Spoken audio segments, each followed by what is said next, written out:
Charges have been filed against a Chicago man who's accused of sexually assaulting and impregnating a woman at a Kane County facility. 22-year-old Isaiah Fields is charged with aggravated criminal sexual assault, and battery. Kane County prosecutors say Fields worked at the Markland Center in Geneva. That's a facility for people with severe developmental disabilities. He's accused of impregnating a woman who'd been a patient at that facility for 20 years, who he knew was unable to give consent. She gave birth in April, and police say a DNA test linked the child to Fields. Markland's president says they've been working closely with Kane County sheriffs, and he calls what happened a nightmare. This is absolutely disgusting and very disturbing on a multitude of levels. But here you have this POS that you see on your screen by the name of Isaiah Fields, only 22 years old, y'all. 22. So he was born in the very early 2000s, and he did this to a patient, and furthermore got the patient pregnant, and that's how they found out he was doing what he was doing. And you want to know what the sad part about this is?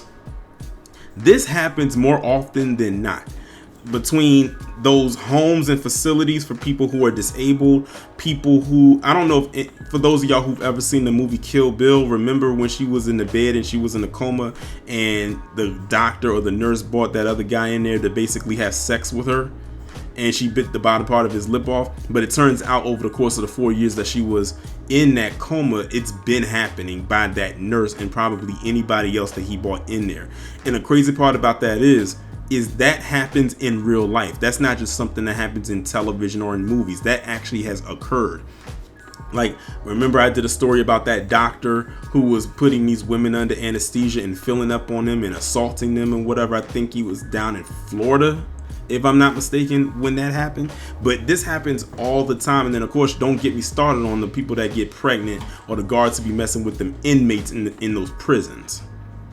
Like, you only had one job. This guy only had one job, and that was to tend to the patients. That's it. If you had to get hands-on with them or for whatever reason, they didn't mean to be that hands-on.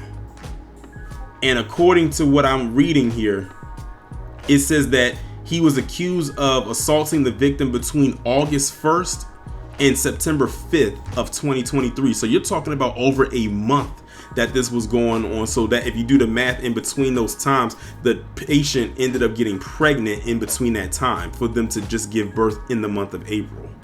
Because they're probably trying to figure out, how in the world is this person in here and they got pregnant? Like, how was that even possible? That's crazy, and that's wild. And they said he's been charged with aggravated criminal assault, a class X felony, 3 counts criminal sexual assault, a class 1 felony, and aggravated battery, a class 3 felony. They said she gave birth at the Del Nor Hospital in Geneva and is now returned to her home in Markland. Now, here's the thing. They mentioned that she's been in that facility for 20 years. So you're talking about since he was a child, since he was 2. This woman has been in that facility just as long as this man has been alive. So that just shows you that this woman definitely has some age on her. Woman, not a teenager or, a person, because they didn't specify what her age was. So this woman is up in age, most likely. Maybe in her, I'm not exactly sure. Maybe she could be in her late 40s, closer to 50. That's crazy. And that's, for women, that's considered a high-risk pregnancy. So it's amazing she was even able to go full term with this, depending on what her age is.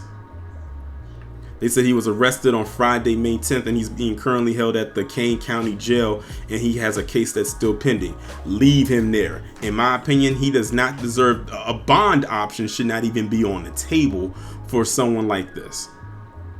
It's just crazy, and this is why some people would be weary of leaving family members in these homes or in these facilities, because you just never know what's going on, stuff like this. And then of course you always hear the horror stories of the mistreatment some of them face, like the abuse. Some of them get hit, some of them get slapped, sometimes they might do something to the food, or maybe they may not change their diaper if they have to wear one. They may just let them sit there in their own, well, you know, as disgusting as that is and sounds.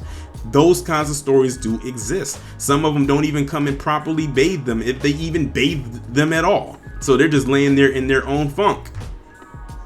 And then you got this guy right here doing what he did. They said for over a month he was doing this. My thing is, how was he able to do this? Like, was there no cameras around? Like, did they find it kind of odd that he would go to the room certain times of the day, or was he assigned to this woman? And the thing is, she was in a position where she probably couldn't really say anything. It's not like she could really call out for help. Or who knows what he probably told her. Like that, you just threw your whole life away. 22. So now you are the father of a child of a woman that can't even take care of the child themselves. And now you most likely about to end up in jail. That child might end up being an orphan, unless there's a family member out there that can take care of the child. But wow, just think about the story that child's going to be told about where's their mother or where's their dad. Imagine telling the child that your mother is in a facility where she got pregnant and your dad got her pregnant there while he was on the clock. He committed a violent act in order for you to be born. That's going to scar that child for life. But as far as he's concerned, as far as he goes, he needs to go straight to the cell. There's another place he can go, but since I have no power to put him there, the cell will have to do for now. And I'm assuming that will feel more like hell for him anyway.